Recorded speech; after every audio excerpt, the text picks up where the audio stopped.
Mardi dernier, un employé de France Télécom s'est suicidé. On en a parlé sur l'antenne de Gold FM dans ce soir d'info. Nous étions d'ailleurs avec un syndicaliste vendredi soir.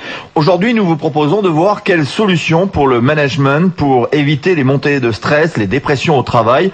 On en parle avec notre invité. Sandrine Gauthier, bonsoir. Oui, bonsoir. Vous êtes dirigeante de CES Développement. Nous vous invitons après le suicide chez France Télécom d'un nouveau salarié. C'était à Mérignac en début de semaine. Vous menez et vous avez mené avec votre société une réflexion assez globale sur ce stress au travail qui amène des personnes jusqu'au bout, c'est-à-dire jusqu'au suicide. Alors, est-ce que, selon les recherches que vous avez faites, est-ce que parce qu'on a le stress au travail, on va dans cette ultime réflexion, un suicide, ou il y a d'autres paramètres qui rentrent en cause? Alors effectivement, donc avec mon associé M.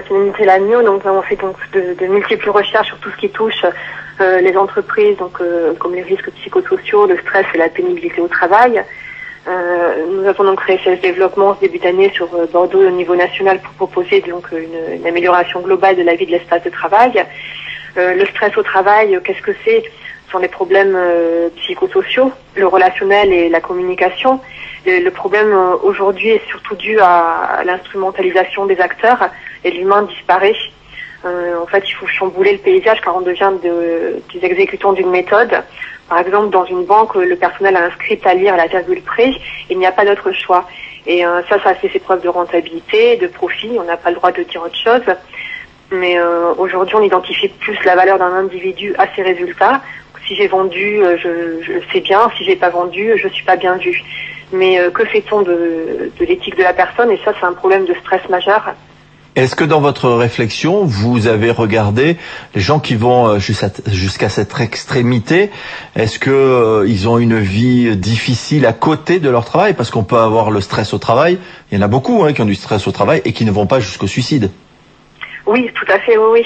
Mais par rapport en fait à ce fléau d'actualité, il y a une véritable politique de mieux-être en entreprise à engager pour tous les salariés, parce que le stress touche, le stress donc est lié à la profession à différents niveaux et touche tout le monde, que ce soit les cadres, les dirigeants, les managers, les employés. Et aujourd'hui, il faut revaloriser l'être humain et son fonctionnement et son accueil dans l'entreprise. Dans une économie de marché, ça semble un petit peu difficile, valoriser l'humain, non? Il y a des moyens qui existent. Alors quels sont-ils justement pour les gens qui nous écoutent, qui sont dans une entreprise et qui sont stressés? Alors nous avons un de nos formateurs, Eric Saunier, qui est l'auteur d'un ouvrage « Si on travaillait sans stress », donc avec qui nous avons travaillé sur une démarche. En quelques points, en fait, la première démarche à faire devrait être commencer donc à chiffrer le coût du stress donc de leur entreprise. La plupart de dirigeants sont quand même dans le déni par rapport à cette question, mais faut savoir que les troubles psychosociaux, le stress et les TMS, les troubles musculo-squelettiques, représentent la première cause d'absentéisme au travail. Et par exemple, il y a quelques chiffres donc pour nous éclairer sur la semaine européenne qui a eu lieu en 2002. Il y a plus de la moitié de 160 millions de travailleurs européens qui déclarent être stressés, travailler à des croyances infernales. Il y a 25% des dirigeants des 100 premières entreprises européennes qui craignent de faire un burn-out. 75% des Français qui déclarent être stressés et exposés à des risques physiques sur le lieu de travail. Et on voit bien que entre 50 et 60% le nombre de journées perdues sont liées au stress. Donc si on arrive à gommer ce stress, vous pensez que on aura moins de difficultés et on aura moins de suicides? On va prendre le cas de France Télécom, il y en a eu beaucoup ces derniers temps.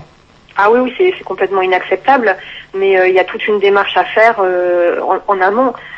Avant de proposer des solutions, il faut déjà réaliser un véritable audit simplifié, donc pour permettre une évaluation des risques psychosociaux sur une partie de la population souffrant au travail, recevoir en individuel ces personnes sur des bases spontanées. Aujourd'hui, personne ne prend en compte ces problèmes psychosociaux? Concrètement, on en parle, mais rien n'est mis en œuvre. C'est les chefs d'entreprise selon vous, qui devraient le prendre en compte, ou c'est tout simplement une décision gouvernementale ou de l'État?